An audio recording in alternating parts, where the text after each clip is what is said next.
নমস্কার বন্ধুরা, অর্পণা রান্নাঘরে সবাইকে স্বাগত। আমি আজকে বানাবো হচ্ছে ভুট্টা পোড়া। এই ভুট্টাটা পোড়ানোর জন্য আমি ভুট্টা নিয়ে এসেছি। এর গা থেকে খোসা ছাড়িয়ে নেব। একদম আমরা বাইরে থেকে যেরকম কিনে খাই ঠিক সেই কোয়ালিটির করে পোড়াবো, সেই কোয়ালিটিরই বানাবো। তাহলে চলুন ভুট্টাটার খোসা ছাড়িয়ে নিই। আমি অর্ধেক ছাড়িয়ে নিয়েছি, এখন আমার মা ছাড়াবে বলছে। দেখুন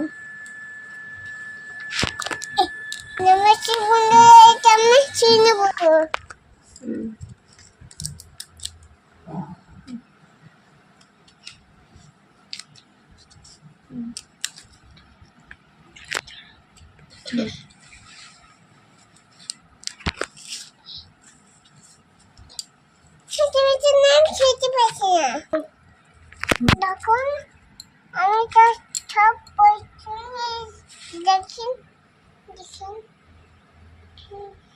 নানা বাচ্চা চলুন তাহলে নানা বাচ্চা চাইুন তাহলে নানা বাচ্চায় চলুন তাহলে নানা বাচ্চাকে ঘুরতে ফেলে করছি। চলুন তাহলে ভুট্টাটা ছাড়ানো হয়ে গেছে, মা ছাড়িয়ে দিয়েছে সুন্দর করে। এবার পোড়াতে বসিয়ে দিচ্ছি।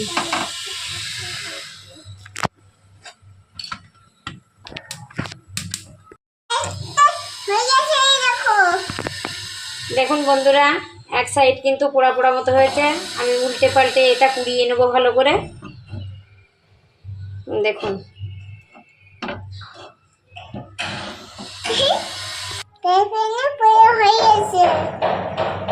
দেখুন বন্ধুরা, প্রায় কিন্তু পোড়ানো কমপ্লিট হয়ে গেছে। এবার আমি নুন আর লেবুটা রেডি করব। চলুন তাহলে নুন আর লেবুটা রেডি করে নেই। দেখুন বন্ধুরা, পোড়ানো রেডি হয়ে গেছে। আমি এবার এটা নামিয়ে নিচ্ছি, গ্যাসটা অফ করে দিচ্ছি।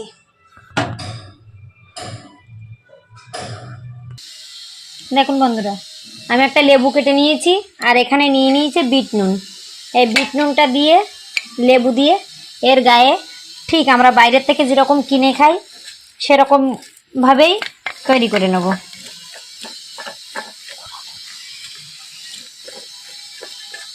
দেখুন আমার মা করছে, দেখুন আমাকে আর কিছুই করতে লাগবে না।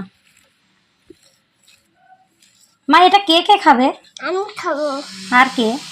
দাদা আর বাবা। এ কার জন্য বানাচ্ছ এটা? বাবা জানে। বাবার জন্যে? আচ্ছা, হয়েছে? হ্যাঁ ঠিক আছে। দেখুন মা লেবু আর নুন লেবু মাখিয়ে দিয়েছে, আমাকে আর দেওয়া লাগলো না। সবাইকে অসংখ্য ধন্যবাদ অর্পণা রান্নাঘরের সঙ্গে থাকার জন্য। সবাই ভালো থাকুন, সুস্থ থাকুন। আবার দেখা হবে আগামী দিনে। মা খেয়ে দেখো তো কীরকম হয়েছে একটু।